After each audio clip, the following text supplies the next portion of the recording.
제 이름은 최재현입니다. 올해 73살이 됐습니다. 1950년 강원도 작은 산골 마을에서 태어났습니다. 지금은 서울 외곽의 작은 아파트에서 혼자 살고 있습니다. 아내는 8년 전에 갑작스러운 폐암으로 세상을 떠났습니다. 제 인생의 가장 큰 버팀목이었는데 그렇게 갑자기 떠나버렸습니다. 저는 중소기업에서 30년간 생산직 관리자로 일했습니다. 월급은 350만 원 정도였고 특근이나 야근 수당을 합치면 400만 원까지 받을 때도 있었습니다. 그때는 그 돈이 적지 않은 금액이었습니다. 우리 가족은 넉넉하진 않아도 큰 어려움 없이 살았습니다. 하지만 지금 생각해보면 그때 노후를 위해 조금이라도 더 준비해 둘 걸 하는 후회가 밀려옵니다. 제가 태어나고 자란 시골 마을은 정말 가난했습니다.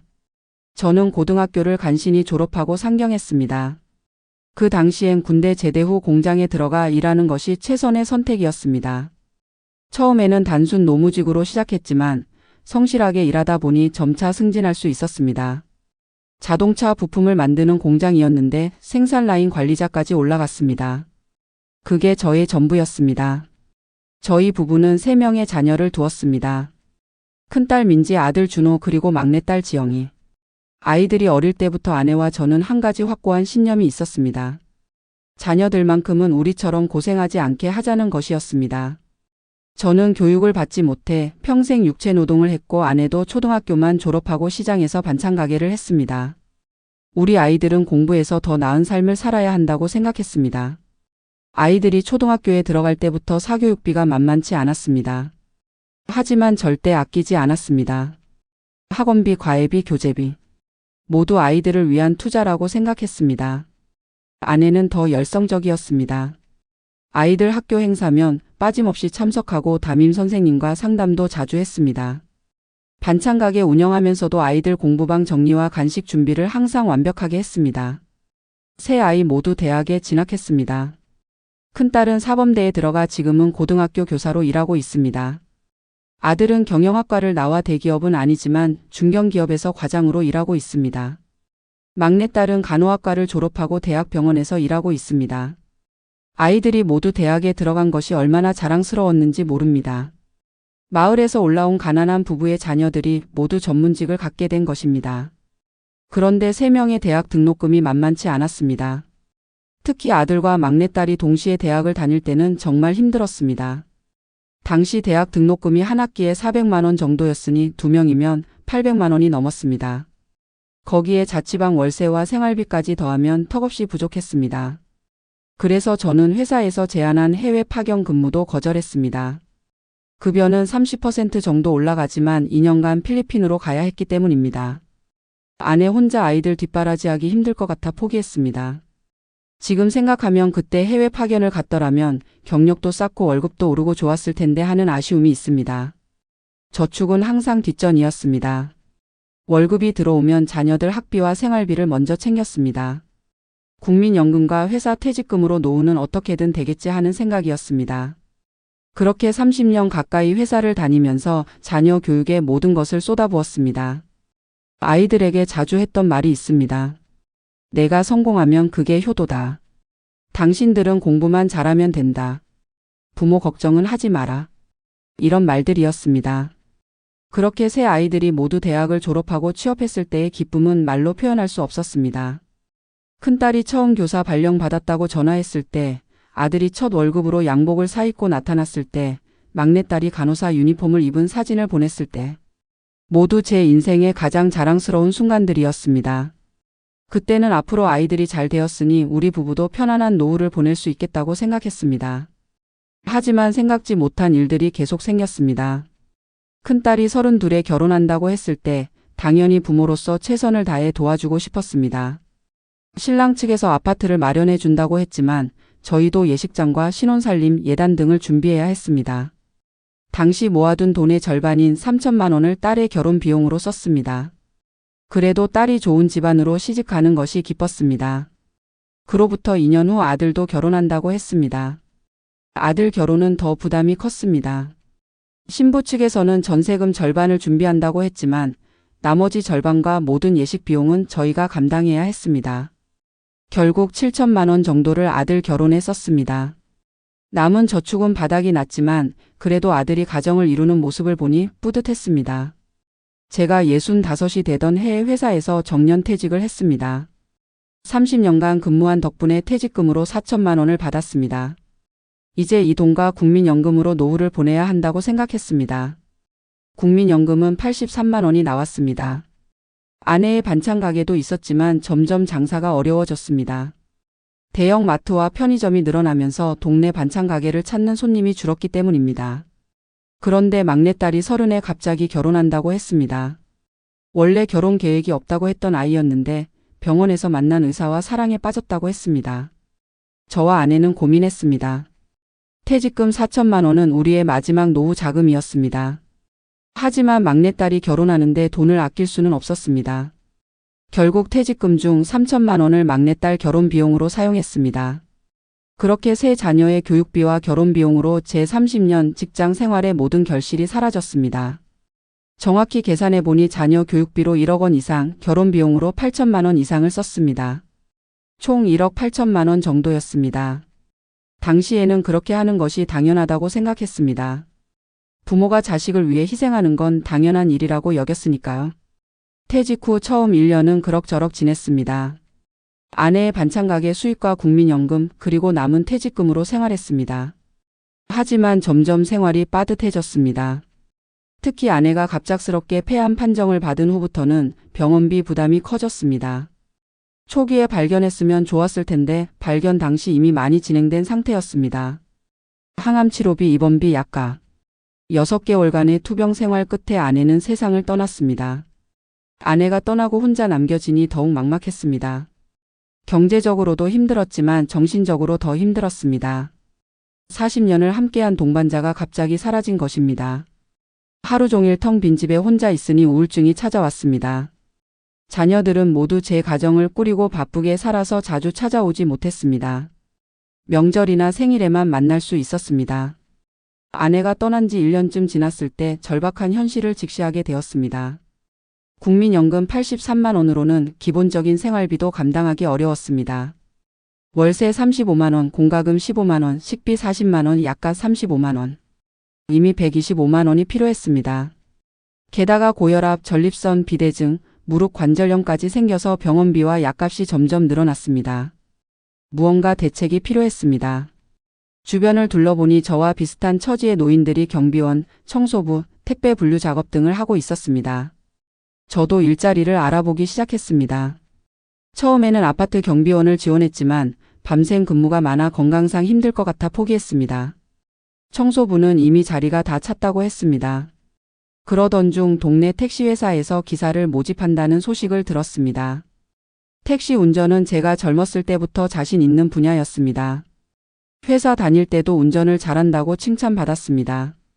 무엇보다 시간 조절이 가능해서 건강관리도 할 수 있을 것 같았습니다. 저는 택시회사에 지원했고 66세 택시기사로 새 직장을 갖게 되었습니다. 택시 운전이 쉬운 일은 아니었습니다. 하루 12시간씩 운전대를 잡고 있으니 어깨와 허리가 아팠습니다. 특히 무릎 관절염이 있는 상태에서 브레이크와 엑셀을 밟는 일이 고통스러웠습니다. 하지만 어떻게든 견뎌야 했습니다. 생계가 달린 문제였으니까요. 처음 택시를 몰기 시작했을 때 자녀들이 많이 놀랐습니다. 아버지가 70에 가까운 나이에 택시기사를 한다는 사실이 충격이었던 것 같습니다. 큰딸이 찾아와서 그만두라고 했습니다. 자기가 매달 용돈을 더 주겠다고 했습니다. 아들도 비슷한 제안을 했습니다. 하지만 저는 거절했습니다. 자녀들에게 경제적으로 의존하는 것이 싫었습니다. 그리고 무엇보다 스스로 돈을 벌고 싶었습니다. 일하는 것이 건강에도 좋다고 생각했습니다. 택시를 운전하면서 다양한 사람들을 만났습니다. 술에 취한 청년들, 병원에 가는 노인들, 출장 가는 직장인들, 데이트하는 연인들. 그들의 이야기를 들으며 세상과 소통하는 느낌이 들었습니다. 가끔은 승객들과 깊은 대화를 나누기도 했습니다. 젊은 승객이 진로 고민을 털어놓기도 하고 동년배 승객과는 노후 이야기를 나누기도 했습니다. 택시 일을 시작한 지 한 달쯤 지났을 때였습니다. 어느 날 저녁 한 중년 남성을 태웠습니다. 그는 만취 상태였고 집에 가는 길이라고 했습니다. 운전하는 동안 그는 자신의 이야기를 했습니다. 자녀들 교육비와 결혼비용으로 모든 재산을 써버려서 노후 준비가 안 되었다는 것이었습니다. 그 순간 저는 마치 거울을 보는 듯한 기분이 들었습니다. 그의 이야기가 바로 제 이야기였기 때문입니다. 요즘은 일주일에 닷새 일합니다.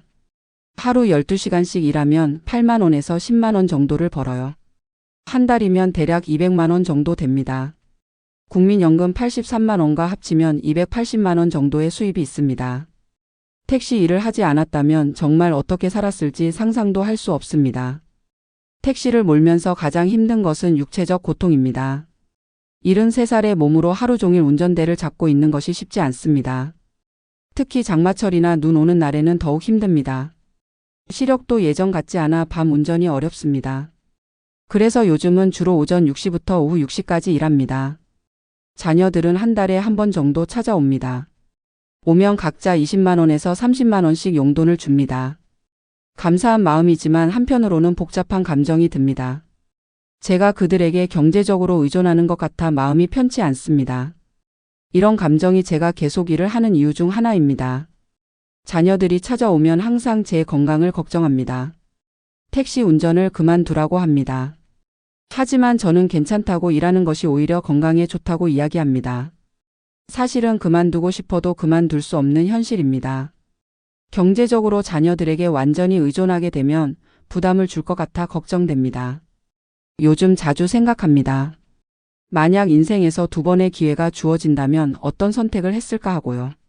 자녀 교육은 여전히 지원했을 것입니다. 그들이 좋은 교육을 받고 전문직을 갖게 된 것은 정말 자랑스럽습니다. 하지만 결혼 비용은 달리 했을 것 같습니다. 모든 비용을 부담하기보다는 자녀들이 스스로 마련할 수 있도록 도왔을 것입니다. 또 하나 다르게 했을 일은 바로 노후 준비입니다. 50대부터라도 적극적으로 노후를 준비했어야 했습니다. 자녀 교육비를 조금 줄이더라도 매달 일정 금액을 노후 자금으로 따로 모아두었다면 지금 이렇게 고생하지 않았을 것입니다.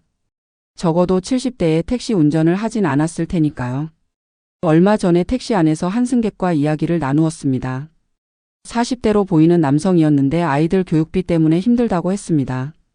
저는 조심스럽게 제 경험을 이야기해 주었습니다. 자녀 교육도 중요하지만 본인의 노후도 준비해야 한다고요.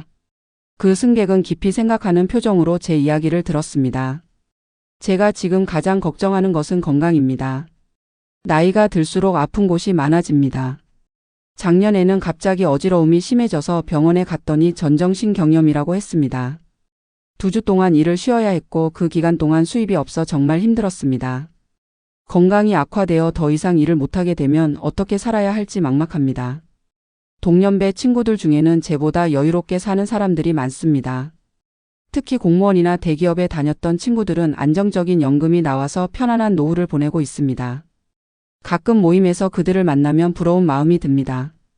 하지만 후회해봐야 소용없다는 것을 알기에 현실을 받아들이려고 노력합니다. 요즘 젊은 부모들에게 하고 싶은 말이 있습니다. 자녀 사랑과 노후 준비는 균형이 필요하다는 것입니다. 자녀에게 모든 것을 바치는 것이 효도나 사랑은 아닙니다. 부모가 편안한 노후를 보내는 모습을 보여주는 것도 자녀에게 중요한 교육입니다. 자녀들이 부모의 노후를 책임져야 한다는 부담을 갖게 하는 것보다 스스로 준비하고 독립적으로 살아가는 모습을 보여주는 것이 더 가치 있는 일이라고 생각합니다. 매일 아침 택시 운전대를 잡으며 다짐합니다. 건강이 허락하는 한 일하자. 자녀들에게 부담 주지 말자. 그리고 지난날의 선택을 후회하기보다는 현재를 최선을 다해 살자고요. 비록 퇴직 후의 삶이 제가 꿈꾸던 모습은 아니지만 아직도 일할 수 있는 건강이 있다는 것에 감사하며 살아갑니다. 자녀들은 각자의 자리에서 잘 살고 있습니다. 명절이나 생일에 모이면 손주들의 제잘거리는 소리로 집안이 시끌벅적해집니다. 그런 순간이 제게는 가장 행복한 시간입니다. 비록 물질적으로는 풍요롭지 못하지만 제 자녀들이 행복하게 살아가는 모습을 볼 수 있다는 것, 그것만으로도 제 인생은 성공한 인생이라고 생각합니다. 하지만 솔직히 말하면 이런 생활이 언제까지 가능할지 두렵습니다. 나이가 들수록 운전하는 것이 점점 더 힘들어집니다. 75이 넘으면 택시 운전을 계속할 수 있을까요? 그때는 또 다른 일을 찾아야 할까요? 아니면 결국 자녀들에게 의존해야 할까요? 이런 생각들이 밤마다 저를 괴롭힙니다. 그래도 저는 희망을 잃지 않으려고 합니다. 아직 할 수 있는 일이 있고 사랑하는 가족이 있고 매일 새로운 사람들을 만날 수 있으니까요. 지금 이 순간에 감사하며 하루하루를 소중하게 살아가려고 합니다. 제 이야기가 누군가에게 작은 교훈이 되었으면 좋겠습니다. 부모의 사랑은 무조건적이지만 현명한 사랑은 자신의 노후도 함께 생각하는 것이라고 말하고 싶습니다.